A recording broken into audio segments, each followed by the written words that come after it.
With head down babies, the optimal position, for some reason which we don't understand, we can go to the moon, but we don't understand why most babies like to come down left occipital posterior. With breech babies, the optimal position, and I'm only talking about optimal position, is right sacrum anterior. And hopefully during this presentation you'll understand why. And we'll cover some of those parts. Now, the most common position for a first-time mum's breech presenting baby is for the legs to be extended. Sorry, you have to. And so the legs are extended. With multiparous women, the babies are often in sitting tailor fashion, and so you may well feel a foot, and that is not actually a footling. A footling is where the leg is extended at the knee and the hip. So it's wrong to describe what you're feeling here when you've got a bottom and a foot in the pelvis. That's not a footling, it's just I don't know what you're complete breech. So you've got everything in the pelvis. But what we're going to describe here is the babies that are coming into the right sacrum anterior with extended legs. And because it's perfect, it's going to have a nicely flexed head, or it will be by the end of the birth. So,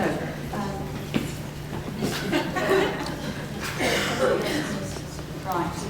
I'm just going to shoot through these because that's what we're looking at, is the actual mechanism of a breech birth. When it's all doing absolutely everything, when the baby's read the book, the mum's read the book, the midwife read the book. Causes of breech presentation, gestational, premier babies are much more likely to be breech because 40% of all babies are breech at 28 weeks, around 40%. Fetal causes, if the baby has something that prevents it from moving normally, then it's more likely to be breech. Could be any number of problems, so you do have to bear that in mind. Maternal causes, if the woman has anything in the pelvis that's blocking the baby, then the baby's much more likely to present breech. If she's got a bicornate uterus or even a septum in her uterus, the baby hasn't got the room to turn over at the correct time, and so it stays breech. What I'm talking about here is a breech birth follows spontaneous onset of labour at or around term, which is 37 to 42 completed weeks of gestation. There's no induction and no augmentation. That's because I'm a midwife and that's what I'm talking to you about. And this will show the mechanisms.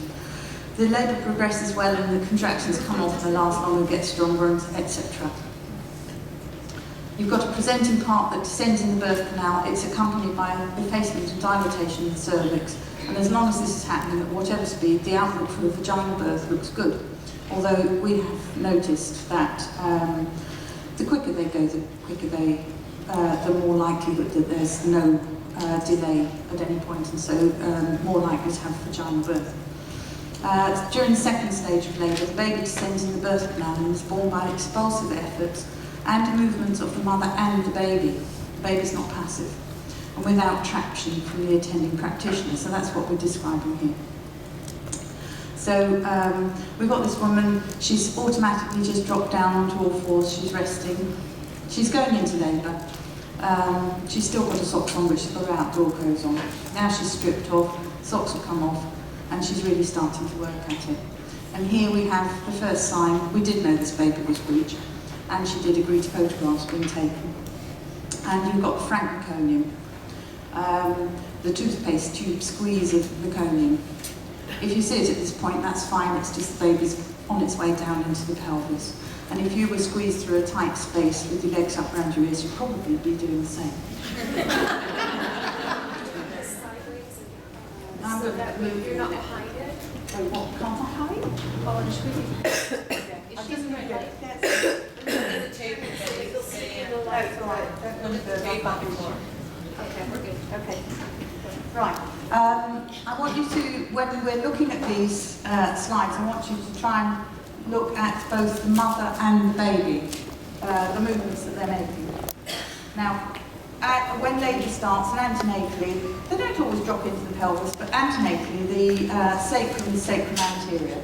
That's the widest diameter of the brim of the pelvis, because we've all got perfect pelvises, it goes from side to side. Because we've got the curve in the sacrum, the diameters in the middle of the pelvis are all about the same, and the widest diameter on the outside is at the base of the pelvis, on the outlet of the pelvis is from front to back, so it's AP. Plus the AP position, you have got room for the sacrum to move and for the ischial bones to open and allow plenty of room for that baby to come. And you can see how anatomically ridiculous it is for the woman to be sitting on the bed. Lithotomy is slightly better because it gives a bit more room for the sacrum to move, but I wouldn't recommend it. So most women, when they're labouring, in the first stage of labour, they adopt whatever position they want to.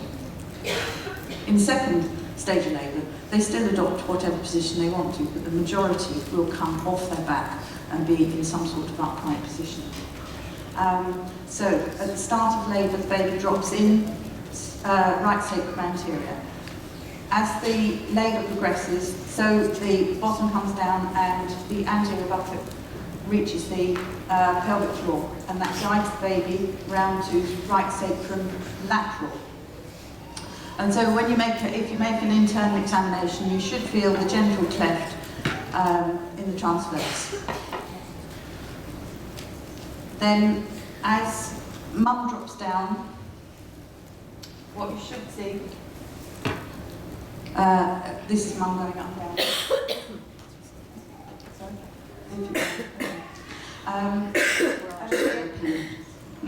Just your appendage. The first thing that you should see is the anterior buttock. And then that continues to come down, so the baby is still right sacrum lateral. As that comes down, you see the anus and a bit more poo, and then you see the posterior buttock. And then it continues to come down, and then it starts to rotate.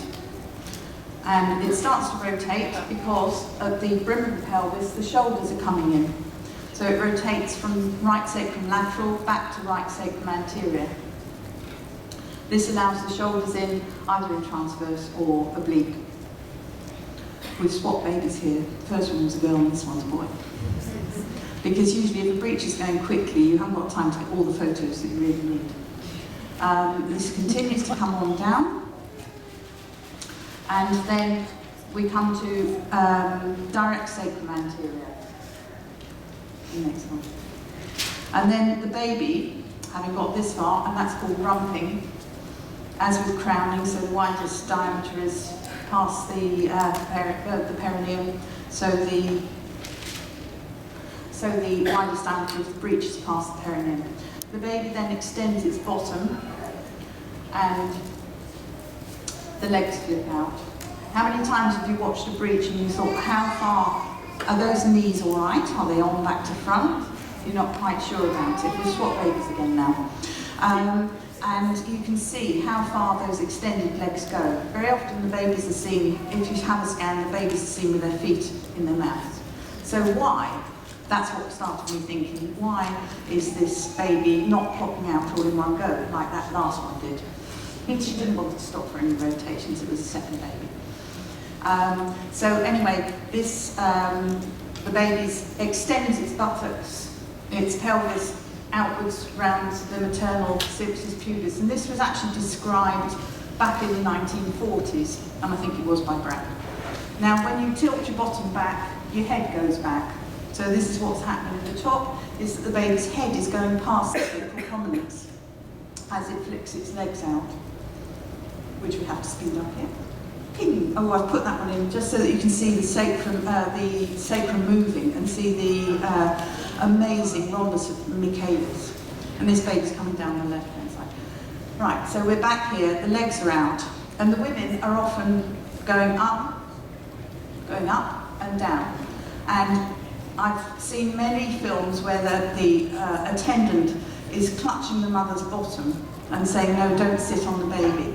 Actually, I think mother's designed to sit on the baby because then the baby sits down. She doesn't sit right down. She sits down enough just to flex that baby a little bit more. And that's the whole point a successful breech is that the baby's nicely flexed. So then you have the baby continues to rotate round, and if you notice, what was the posterior arm at the start of labour has become the anterior arm, and the baby has done its own love set manoeuvre. Oops. Once the anterior arm is out, usually the posterior arm comes out. And it is at this point that the head, look where it is, occiput to the left. So it's rotating all the way around, and that's why I say the right sacral anterior is the optimum position for the baby to be in. It is at this point, now as soon as the legs come out, you are able to see the baby's cord. So you can observe the colour and the tone of it. It's unusual for the cord to be occluded until the most likely point that the cord is going to get occluded is when the head is coming into the pelvis. Oops, I pulled the wrong end. Right, okay, so we've got the cord here, and we can see the cord, and it's nice and full, and it's okay. And then as the shoulder, so it's not until the arms and the shoulders are being born that the head is coming into the brim of the pelvis. And you then have to be aware that that is when you're most likely to get occlusion of the cord. And they've still got plenty of rooms and lumps and bumps and spaces and gaps for the cord to come through without it being squashed. Occasionally you'll see that the cord's occluded when the shoulders are coming through, but we're talking about absolutely normal now. So the baby's head is dropping in with the occiput. It's now come round from direct sacrum anterior to left sacrum anterior. So it's rotating all the way around to do its natural upset manoeuvre, and the head is dropping in its normal diameter. The baby then restitutes. Couldn't think of another word, so I thought, well, I'll copy the planet. And then the baby does a tummy scrunch, and it will often move its arms and its legs. This one is very, very clear, which is why I'm using it. And by doing that tummy scrunch, it's bringing its chin onto its chest. It's rolling the occiput against the internal aspect of maternal symphysis pubis. All the women I've spoken to since I sort of put two and two together and came out with what was happening, the women said it felt peculiar, I had to move, and what they do is drop forwards or they drop backwards, effectively moving their pelvis round the baby's head. And then you've only got to not blink, which we saw my colleague failed to do, and the baby will come out. Sometimes the perineum is quite strong and it's holding the baby in, but basically at this stage, the baby is only held in. The muscles have retracted, the pelvic floor muscles are all out of the way, and the only thing holding the baby in is the perineal skin. And so that can happen quite quickly. And this baby's coming out in a very controlled way. But the women will often drop down onto all fours and then go even further down, right down to knee chest position. And this is the midwife catching the baby. We then pass the baby through to mum, so mum can say hello. And we also talk to the dads because very often the babies don't necessarily respond to the mother because they're part of the mother, and so dad's outside stimulus of saying hello baby or something. I mean, I've heard one dad just sing Baba Black Sheep to the newborn baby that needed a little think of it.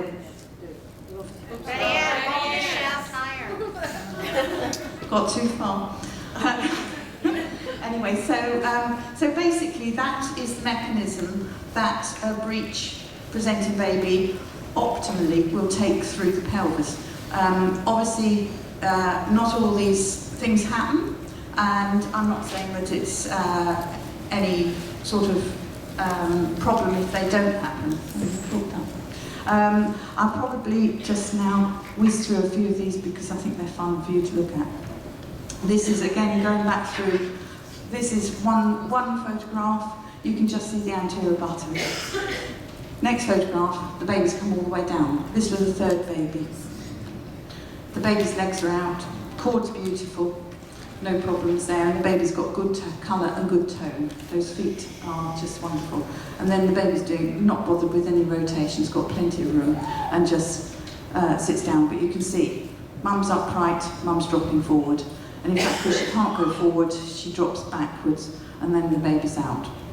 And that's, you know, it's so easy when you see it like that, isn't it? And then we've got this one in hospital where the woman, you can probably see there that she'd had a fourth degree tear, right through with a repair, and she was advised very strongly by the obstetricians that she should have a cesarean section in view of the tear and also this baby being breech, but she said no, thank you very much. And Mary and Joe actually managed to get an honorary contract, which meant that they could go in with the woman, she could birth in hospital because she felt safer there. Mostly we can't access those. And you can see here, the cord's nice and full. The baby's not a spectacular colour, but he's coming down nicely. Tone's not spectacularly good, so they did encourage the mum to keep birthing the baby and letting the baby out. One arm out, it's the posterior arm. Second arm just came out and the head's well flexed and just popped out. And that baby did need a little bit of persuading that he was landside. But did they instruct her to put her leg up like that? no, absolutely, the woman following her body. My colleague that was going to come and hold the mic had a woman that she just said, just completely follow what your body's saying, just as if you're an animal. And the woman flung herself onto her left-hand side and birthed the baby, and that actually helped the baby's head flex. And so the next woman, a few weeks later, somebody flung himself onto the right-hand side. But Helen, did you come upright again for the actual birth? No. So, you know, it's really, women know how to help their babies be born, and the babies know how to be born. I'm just going to whisk through a couple of these. Have I got a couple of minutes? Jane, I just want to say also, what we're doing in Ottawa now is we're going to be going to not using a hospital bed at all. Now that we are going to have transfers over, we're not going to do it the way the OBs are doing it, so that the mothers won't be feeling like they have to stay on the bed with their knees too close together, but they're going to have space. Yeah, their knees are too far together, and women will keep their knees together for a certain point, and it's exactly the same with a head-down baby. You'll see the women, some women will even sit on their bottoms to flatten their perineums and get a fairly, it usually happens with big babies. They're flattening their perineum and really opening their sits bones right out and opening their pelvis. And thanks for reminding me about that, because I've actually got a film, but haven't got time to show it, of where the woman is kneeling. They didn't have a mat in the hospital. She didn't want to get on the bed because it was quite narrow, so they pulled the mat off, but it still wasn't wide enough. And you see her in the film move her leg at her knee out, but then had to put it back in because there was nothing to rest her knee on. So it's really important you've got a wide enough space for her to feel safe to move to wherever she wants to be. And this one is another colleague of ours, where they knew it was breech, but that doesn't look like an anterior buttock. And its little foot. And this is baby. If you look at, oops, it's thrown wobbly on me. Where do I want to go? Previous.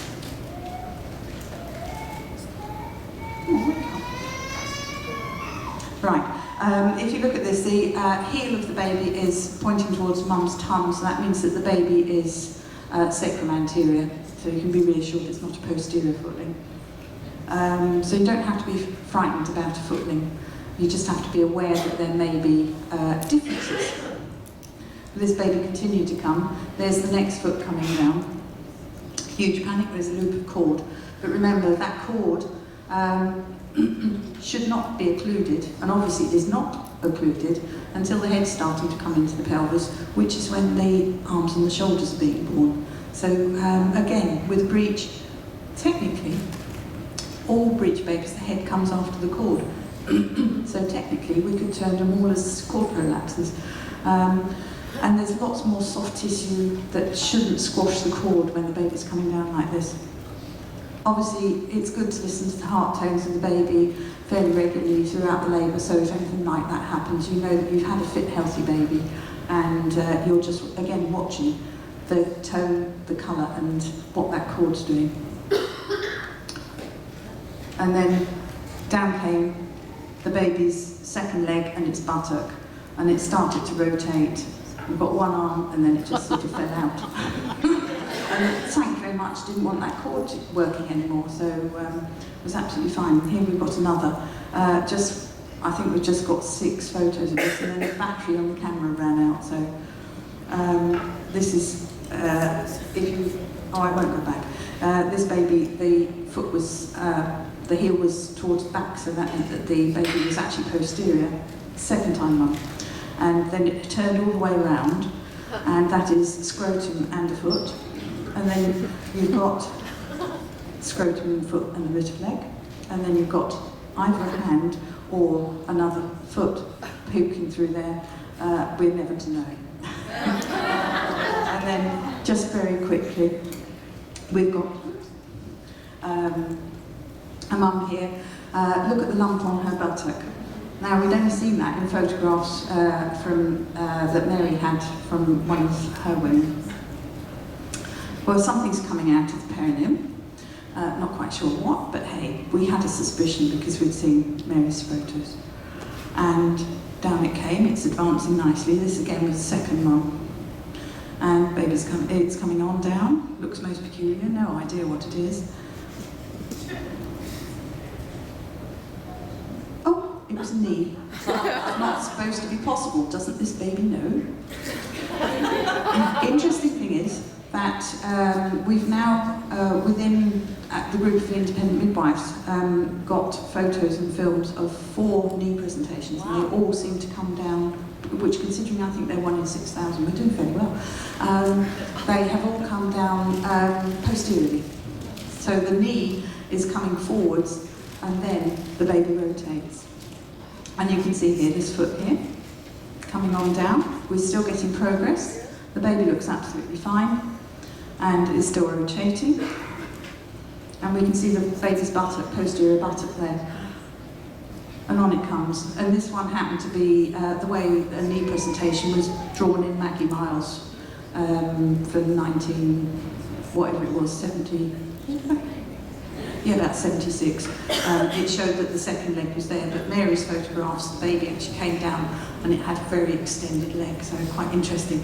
They don't always do what they should do, are told they should do from the textbooks. And again, this baby's coming on down, both legs out, mum's still up there, coming on down, mum's moving about. We're still getting progress. Little chubble up. The cord's still okay. It's coming on down. One arm out, posterior arm again. So slightly unusual. What's happening with that head? Second arm out. The baby's sort of done most of the rotation. It didn't bother to go all the way around. And then it sits there. And then Elka just checks. She finds a cord around the neck and wonders how to loop that over the head. And then realise that she can't possibly do that. She's a very experienced midwife, but this was her first breech. And in fact, all she had to do, the baby is here, you can see the baby's tone is still good, her little hands are clenched. She actually did about 5 of the tummy crunches and still didn't see that perineum filling well enough for the baby to come down. And so Elka just popped her fingers in and supported the occiput. She's just about to put her fingers in there, but then the baby decided she was coming down and coming out. A bit floppy. It's very difficult to catch a breech and untangle the cord at the same time. But in fact, then that's my great hand in the way of the picture holding the clock, the watch, so that Elka could see how many seconds had passed. And the baby's heart rate is absolutely fine. She's got her eyes open. We didn't need to do anything, and that's her having a good yell. So that's impossible. And that's mum there afterwards. I don't think I need to show you anymore at this time. But that was just, if you know what should happen with the basic, absolutely normal mechanism, you will pick up. It's like I said to you with that, with a couple of them, the posterior leg came out instead of the anterior leg. If the baby comes down left sacrum anterior, you're more likely to have to help with the arms because it won't have done the full rotation. When I have the full day, we often find time to actually do the breech dance so that you take it within yourself. And we make one end of the room the symphysis pubis, the other end the sacrum, and you have to be the baby and rotate through. So that's quite fun. But this is all I have time for doing today. Anyway, thank you very much.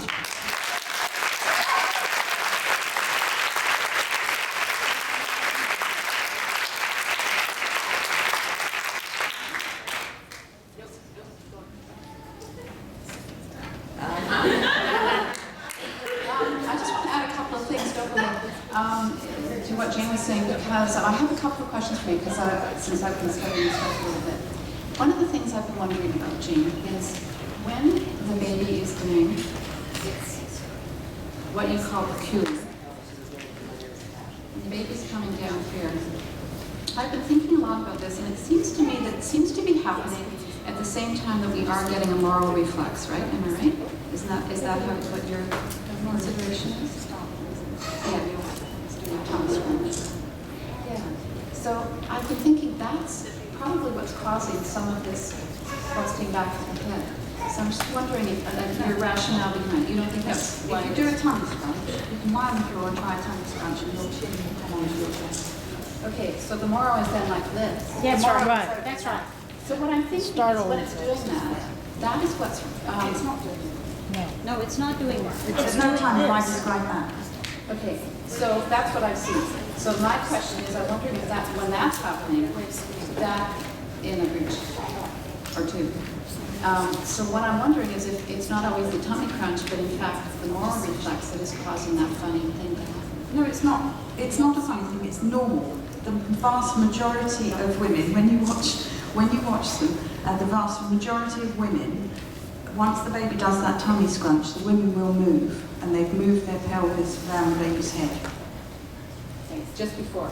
No, it's as that happens. The baby will do its tummy scrunch. It might do 2, 3, 4, 5. If the fifth one doesn't work, or whatever, you're looking at the tone of the baby, the colour of the baby, and the validity of the cord. If it's doing these tummy scrunch, it's like with the last one with the knee presentation, because the knee was unusual, it had come round.